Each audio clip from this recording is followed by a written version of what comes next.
осы курсыңды алсаң болып, бақытты болып кетесің. Осы курсыңды алсаң, бүкіл блоктарың шешіледі, бүкіл травмаларың, бағанағы психологиялық травмаларынан құтыласың, үйтесің, бүйтесің деген сияқты.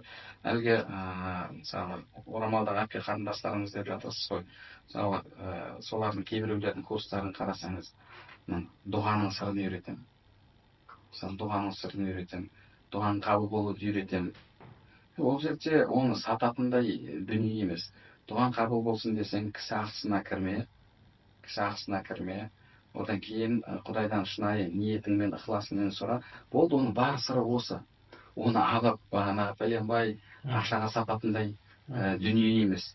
Немесе бағанағы біреулері саған бір үйлі болудың, мынандай болудың жолын үйретемін деп, соның дұғасын үйретемін деп. Еш нәрсені қақпаған ешқандай дұғасы жоқ.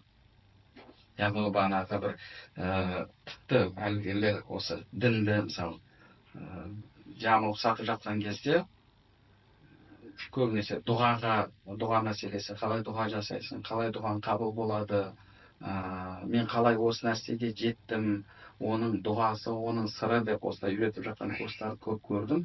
Негізі ол дұға деген нәрсе әлгі ертегілердегі заклинание деді ғой, абракадабра деген сияқты бір белгі